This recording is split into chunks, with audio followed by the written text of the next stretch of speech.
Hola, muy buenas, ¿cómo están amigos y amigas televidentes de su canal de Noticias de Nicaragua, su canal 23? Muchas gracias por estar con nosotros y ahora vamos a estar abordando temas sobre el derecho de la familia. Para eso tenemos al doctor Ronaldo Cuadra, especialista en estos temas de derechos de familia. Gracias, doctor, por estar aquí con nosotros y para ver si abordamos esta temática. Muchas gracias, doctora María, ¿verdad? María Elsa Suárez. María Elsa Suárez, mucho gusto. Mi nombre es Ronaldo Cuadra, ya lo había dicho. Sí, vamos a estar comentando un poco acerca de lo que es el derecho de familia. Para ello tenemos que hablar sobre un tema muy general, que es las obligaciones que tienen los padres para con los hijos. Uno de ellos, ¿verdad?, es lo que es la obligación alimentaria, que lo regula la ley 870. Para poder entender, y es algo muy importante, lo que es la obligación alimenticia, tenemos que primero conocer lo que es la autoridad parental. ¿Qué es la autoridad parental? El artículo 267 del Código de Familia nos establece que la autoridad parental es el derecho y las obligaciones que nacen cuando los padres procrean un hijo. En otras palabras, el derecho y la obligación que tiene la mamá y el papá sobre sus hijos. Y entonces podríamos ya hablar específicamente, entonces, ¿cuáles son los derechos? Sí, la autoridad parental es amplia, pero hay una obligación que es constitucional. Cuando una pareja procrea un hijo, ambos tienen obligaciones y derechos. Uno de ellos es el derecho a la vida, que también nos lo establece la Constitución política. Todos los niños tienen derecho a la vida y parte de ese derecho es el recibir alimento. El artículo 306 del Código de Familia nos habla muy claro lo que es la obligación alimentaria. La obligación alimentaria le corresponde al papá y la mamá. Por ejemplo, cuando las parejas se separan y tienen hijos en común, siempre es importante, y es un consejo que yo le puedo dar a todas las personas o todas las parejas cuando se separan, que acudan a la vía legal, ya que de esa manera quedan entabladas y ordenadas cuáles son las obligaciones. ¿Cuáles son las obligaciones más comunes que se ven cuando uno entabla una relación legal una vez separado para con los hijos? Uno de ellos es la pensión alimenticia. La pensión alimenticia se tasa de conformidad a la capacidad del alimentante. ¿Quién es el alimentante? El que está obligado a dar alimento. Clásicamente, ¿verdad?, se conoce en la práctica se ve mucho que la mamá es el que queda con el cuidado de los niños en el hogar y es el papá quien es el que presta la pensión alimenticia. Pero la ley no tiene género, en otras palabras, también el cuidado y crianza de los niños lo puede ejercer el papá. Y hoy en día se ve mucho que hay padres que asumen ese rol, esa responsabilidad. Es lo que decía anteriormente, la autoridad parental la tienen los dos, el papá y la mamá.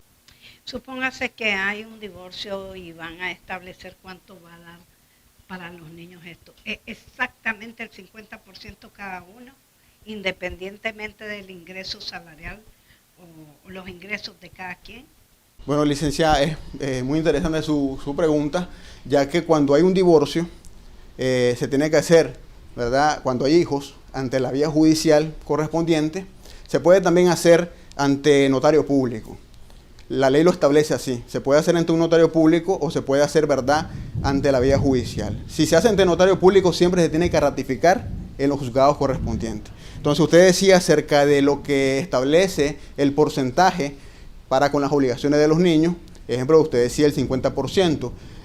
Yo siempre he dicho que el que tiene a los niños a su cargo es el que gasta más. Porque el niño, ¿verdad?, si ya está en clase en un colegio, se le pide al papá o a la mamá para el que ejerce el cuidado y crianza para el colegio. En las tardes pide para su merienda. Y siempre tener al niño en la casa es un poco más desgastante económicamente que el que pasa una mensualidad. Pero la ley es clara en cuanto al porcentaje. Por ejemplo, clásicamente, ¿verdad?, la mamá tiene la custodia, el cuidado y crianza de los niños, o el niño en su caso. Entonces, el que está obligado a dar una pensión alimenticia es el papá, porque no tiene el cuidado y crianza. Si hay un hijo, el artículo 324 en su inciso A establece que es el 25% de los ingresos ordinarios y extraordinarios del papá para la alimentación de su hijo. Si hay dos hijos, el inciso B establece que es el 35% de los ingresos ordinarios y extraordinarios del papá. Si hay 3 o más hijos, el porcentaje que el papá va a pagar en pensión alimenticia es el 50%. Luego vienen los otros gastos, ya que es lo que es pensión alimenticia, muchas veces, lo relacionamos con alimentos, pero también hay otras necesidades. Por ejemplo, la educación. Sí. Otra cosa, lo que es la medicina, lo que es el tema de la salud. Ahí tiene que ser 50% cada progenitor en pro de su hijo. Eso, ¿verdad? Y si no trabaja la mamá, por ejemplo. Bueno, este caso, ¿verdad? Hoy, en esta época, hoy en día, pues, ahora ya no se ve mucho de que la madre solamente es ama de casa. Hoy en día el papá y la mamá trabajan, pero sí, cuando no trabaja la mamá, tiene que resolver de una u otra forma. ¿Por qué? Porque la obligación que tiene el papá solamente es el 50%. Por ejemplo, si el niño se enfermó y va a la farmacia, la mamá, a comprar un medicamento que le costó 200 córdobas, el papá está en la obligación de dar solamente 100 córdobas. Pero eso es lo que dice la sentencia. Eso es lo que puede decir un acuerdo o lo que puede decir un documento. Pero estamos hablando de la autoridad parental. Cuando el padre es responsable, ¿verdad? No se va a fijar que cuánto gastó la mamá, lo asume y ya. Pero legalmente es el 50%, así lo establece la ley. Independientemente que la esposa no trabaje. Independientemente que la esposa no trabaje, el alimentante, porque estamos hablando, ¿verdad? Poniendo el ejemplo, que es el papá que provee y la mamá con los niños, porque a veces puede ser al revés. Sí. Y aquí hay un fenómeno, y se lo voy a decir así. Por mayoría, cuando el papá tiene la custodia, en mi experiencia, se lo he dicho porque he representado también a muchos varones en concepto de cuidado y crianza, hay padres que tienen al niño o a los niños bajo su cargo y les da pena demandar a la mamá porque son hombres. Está esa posición que porque soy hombre y ella es mujer, yo no la puedo demandar. Pero la ley no tiene género. Hay un principio en el Código de Familia que es el principio de igualdad. Todos somos iguales ante la ley. Entonces, si el papá tiene a los niños, este puede demandar, ¿ya? Y puede exigir los alimentos y las mismas obligaciones que clásicamente uno dice el papá lo tiene que hacer, pero también la mamá lo puede hacer. En el caso de cuándo es que el padre puede asumir la custodia de los niños. Buena pregunta, doctora. ¿En qué momento? Sí, ¿en qué momento? Bueno, lo que es cuando se distribuyen las obligaciones, existen dos, podemos decir, situaciones o derechos que se entablan en los procesos. Uno de ellos es el cuidado y crianza de los niños. Sí. ¿Quién va a ser el que va a ejercer el cuidado y crianza? Como le decía popularmente y clásicamente, es la mamá la que ejerce el cuidado y crianza. Pero hay situaciones en donde es el papá que asume ese rol, ¿ya? En mi experiencia se está viendo bastante que los padres están demandando a las madres por cuidado y crianza. En otras palabras, yo considero de que no estás cuidando bien a los niños. Entonces voy a yo asumir este rol. Pero aquí pasa algo que son los extremos. Y algo que los padres y las madres tienen que aprender. Porque, por ejemplo, en la casa se cayó el niño, se cholló. El niño pues se cayó, fue algo natural, ni modo. Los niños andan jugando en el patio, se cayó y el niño está golpeado. Entonces viene el papá y dice, ya no tenés capacidad para criar a mi hijo, yo lo voy a criar ahora. Sí. O sea, hay extremos. También está el otro extremo. Existen madres de familia que quizás la relación o en la separación no se separaron de buena forma, quedaron en malos términos, entonces no le permite que el papá llegue a ver a los niños y le prohíbe ese derecho, ya, porque la ley establece que el papá y la mamá tienen derecho de relacionarse con su hijo de una manera, verdad, equitativa y pasar tiempo de calidad. Pero aquí tiene que ver mucho las situaciones, porque el que ejerce el cuidado y crianza, de verdad, es el que tiene mejor condición para hacerlo. El papá tiene una casa muy bonita, con muchas condiciones, un jardín, tiene buen televisor, tiene internet, y quizás la mamá tiene una casita más humilde, ¿ya? Entonces hay muchos que se confunden, es decir, los niños estarían mejor con su papá, pero aquí tiene que ver mucho el aspecto emocional, ¿ya? Entonces, si los niños se han criado con su mamá, ningún juez le va a dar la custodia del papá solamente porque tiene una casa bonita. Sí. Hay que hacer diversos estudios para determinar eso. Porque si tiene más condiciones y más recursos. Sí, pero yo considero, porque yo he estado en casos donde el papá alega y dice, no, pero si la casa de ella no presta las condiciones, yo tengo mejores condiciones para mi hijo. Es algo despectivo decir que porque tenés una casa inferior o porque tenés un trabajo mínimo o ganas muy poco, tenés un negocio pequeño, no tenés la capacidad para criar a los hijos. ¿Ya? Si el papá... ¿Puede en algún momento el hijo también decidirlo?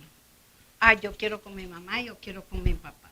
Bueno, también buena pregunta, doctora, que se ve mucho en los juicios de cuidado y crianza y custodia. Ahorita el juzgado de familia está full de estos casos, de lo que es cuidado y crianza, es decir, quién tiene las mejores capacidades o la mejor idoneidad para poder criar a los menores. En este caso, la ley establece que los niños pueden ser escuchados por un judicial después de los 7 años. Ya un niño después de 7 años puede dar una declaración ante un juez y decir, señor juez, yo quiero estar con mi papá. Yo quiero a mi mamá porque, por ejemplo, para que un juez tome una decisión del cuidado y crianza o quién va a ejercer, se tienen que basar en estudios psicológicos. Y por mayoría el psicólogo hace su trabajo y brinda un dictamen médico psicológico al juez el psicólogo determina quién de los dos padres o al escuchar al niño tiene la mejor capacidad para ejercer el cuidado y crianza de los niños. Pero después de los 7 años, un niño puede decir, yo quiero estar con mi mamá o yo quiero estar con mi papá. No hay edad para esto. Por ejemplo, si es menor de edad, pongámosle de 5 años, no puede decidir, o sí. Quizás el niño tenga, porque hay niños que de 5 años hablan muy bien, son chispas, como dicen, tienen un desarrollo y platican, pero por su edad, por mayoría en estos procesos de familia, los jueces son muy delicados y son muy minuciosos en cuanto a la interpretación de las situaciones. Por ejemplo, un niño de 5 años quizás no pueda dar una declaración ante un juez, pero sí puede conversar con el psicólogo. Y el psicólogo puede determinar. Y se ve la tendencia de que está más apegado con uno de los padres. Aquí hay un fenómeno que pasa cuando hay disputas por los niños, porque cuando hay un juicio de cuidado y crianza, que quién puede tener la custodia, que yo lo voy a tener, que hay un pleito como que el niño es un objeto. Los niños no son objetos, y eso hay que dejarlo claro. Los niños no son animalitos para decir yo me lo llevo hoy. Hay un fenómeno cuando las relaciones no son buenas, porque yo conozco muchas parejas, incluso puedes estar en procesos muy amigables, donde se hablan como amigos los padres, conversan, toman decisiones de manera sabia y juntos sobre su hijo, aunque no estén ya en la relación. Ya, aquí hay un fenómeno que cuando hay problemas, el que tiene el niño habla mal del otro progenitor. Y dice, tu papá es malo, tu papá tiene otra familia, tu papá y está criando hijos ajenos, ya no te quiere, y está poniendo como en contra el niño del otro progenitor. O viceversa, cuando el padre... Manipulación. Es una manipulación, en sí el código no... Dañina para el niño. Es un daño psicológico, y debería de ser penado. Sí. El código penal protege también a la familia, y existen delitos en contra de la familia, pero no lo establece así. Científicamente se le llama alineación parental, cuando uno de los progenitores influye para que el niño odie al otro progenitor, con el fin de quedarse con una custodia o con el fin de una venganza. Hay muchos motivos por el cual un padre puede manipular los sentimientos y la imagen que tiene este niño de su padre o de su mamá para lograr objetivos personales. Y el código de familia es claro. Si bien es cierto, la ley de familia protege los intereses y los derechos de todos los miembros de su familia, el artículo 440 nos establece que el código de familia gira alrededor del interés superior del menor. En otras palabras, los intereses y los derechos de los niños están por encima de los intereses de los padres. Entonces, ahí es donde la ley castiga o sanciona a las personas que hagan esto. ¿Ya?